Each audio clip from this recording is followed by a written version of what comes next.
OLA के मुसलमान, अब मैं उनकी तरफ थोड़ा सा आपको ले जाना चाहता हूं। कुरून औला के मुसलमान जब मैदान जंग में होते थे, आप कहते हैं ना घोड़ों की पीठों पे नमाजें पढ़ते थे, वो क्यों पढ़ते थे? आज वो शक्ल देखें, शक्ल दिखाने की पूरी कोशिश करूंगा। कुरून औला की नमाज दिखाने की जितनी मेरे में सकत है, जितना अल्लाह ने मेरे अकल और फहम में इल्म दिया है, सामने रखने की कोशिश करूंगा। वो ऐन मैदान जंग में खुदा को कहते थे, हमसे बड़ा नाबुदू कौन है? जो मुखालिफीन के मुकाबले में हमसे बड़ा सिराते मुस्तकीम पे कौन है? ये दो वादे हम पूरा करते हैं। अल्लाह ताला तू अनमता का अपना तीसरा वादा पूरा कर। और वो जिस मैदान में होते थे, वो जंगे बदर का मैदान हो, वो जंगे ओहद का मैदान हो, वो जंगे खंदक का मैदान हो, वो खैबर की फतह हो, वो जितने भी मार्के हो, वो उस पर गालिब होते थे। ये थी यकीमुस सालात, ये थी यकीमुस सालात। और जब आप कहते हैं, जब हम एक साफ में खड़े होते हैं, कंधे से कंधा मिला के, पांव से पांव मिला के, और एक अमीर की अताअत करते हैं, एक अमीर की, क्योंकि जिसने अपने अमीर की अताअत ना की तो अल्लाह कहता है वो मुशरक है। उलुल अमरी मिनकुम, अती अल्लाह व अती रसूली उलुल अमरी मिनकुम। तो वो वहां पे इस नमाज इकरा सलात की शक्ल में आपको अताते अमीर सिखाई जा रही थी। आप उसके एक एक अमल पे अमल कर रहे थे। वो ये तरबियत दी जा रही थी जो कि मैदान जंग में आपने यूज करनी थी। तो मैं कैसे कह दूं कि इकरा सलात के बगैर काम बनेगा? इकरा सलात बुनियाद थी यकीमुस सलात की। लेकिन वो नियत के साथ, अहद के साथ, जिसमें माफ कीजिएगा थोड़ा सा सख्त लफ्ज इस्तेमाल करना पड़ेगा, हम मुनाफिकत कर रहे हैं। हम कंधे से कंधा मिलाते हैं, लेकिन जब मैदान अमल में जाते हैं वो कंधे से कंधा साइड पे हो जाते हैं। हम पांव से पांव मिलाते हैं, वो जब मैदान अमल में होते हैं वो फारिग हो जाते हैं। हम अताअत अमीर करते हैं, लेकिन जब मैदान अमल में होते हैं वो अताअत अमीर खत्म हो जाता है। तो इसीलिए फिर अल्लाह ने कहा कि मैं ऐसी नमाजें आपके मुंह पे दे मारूंगा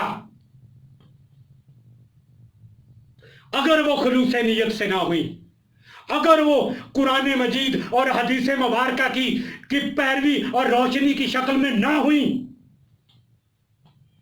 तो फिर वो कहते हैं मुझे नाम लेना पड़ेगा हजरत उमर फारूक रजी अल्लाह ताला अन्हो का और तमाम सहाबा इकराम का, कि कहते हैं कि वो जब नमाज पढ़ते थे तो उनके जिस्म कांपने लगते थे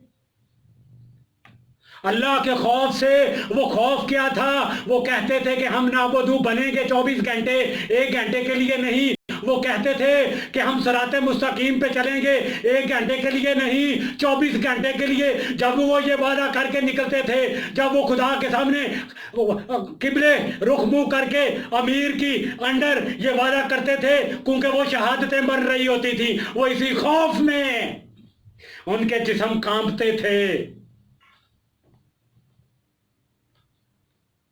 ये था कि मुसालात, ये था कि मुसालात। अब मैं, और ये यकीमुस सलात जब तक कुरून औला के मुसलमानों ने कायम रखा और कायम रहा, और वो रहा, तो 313 भी हजारों पे गालिब हो गए।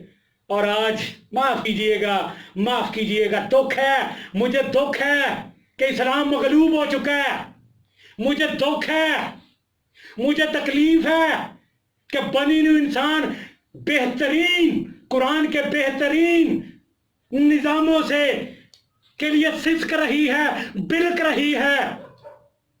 दुख है मुझे, इसलिए कुरून औला की नमाज की शक्ल दिखाने की कोशिश कर रहा हूं। हमें इंसानियत से मोहब्बत है। हम फिक्रे इलामा मशरकी वाले ग्रोहों से मोहब्बत नहीं करते। ایک چند چند گروہوں سے ہم مخلوق خدا کے لیے کھڑے ہوئے ہیں، کیونکہ جب خدا رب العالمین ہے اور حضرت محمد صلی اللہ علیہ وسلم رحمت للعالمین ہے، تو مسلمان کیسے بنی نوع انسان کے لیے ظالمین بن سکتے ہیں؟ تو مسلمانوں، یہ نماز میں آپ کا کندھے سے کندھا ملانا، پاؤں سے پاؤں ملانا، اونچ نیچ کا ختم کر دینا، جیسے اقبال نے کہا کہ ایک ہی صف میں کھڑے ہو گئے محمود و ایاز، نہ کہ بندہ رہا نہ کہ بندہ نواز، ساری تفریقیں ختم، ساری فرقہ بندیاں ختم، اور قرآن کی وہ شکل انما المؤمنون اخوہ، کہ مومن صرف وہ لوگ ہیں جو بھائی چارہ قائم کرتے ہیں۔ انما قرآن مجید میں صرف 4 دفعہ استعمال ہوا ہے، انما المؤمنون اخوہ، کہ مومن صرف وہ لوگ ہیں جو بھائی چارہ قائم کرتے ہیں۔ تو فرقہ بندی کی تو گنجائش ہی ختم ہو گئی، گروہ بندی کی تو گنجائش ہی ختم ہو گئی، سوائے اخوت پیار محبت کا تو کچھ رہ ہی نہیں گیا۔ اور جب تم متحد ہو گئے تو دنیا کی کون سی طاقت تم کو مغلوب کر سکتی ہے؟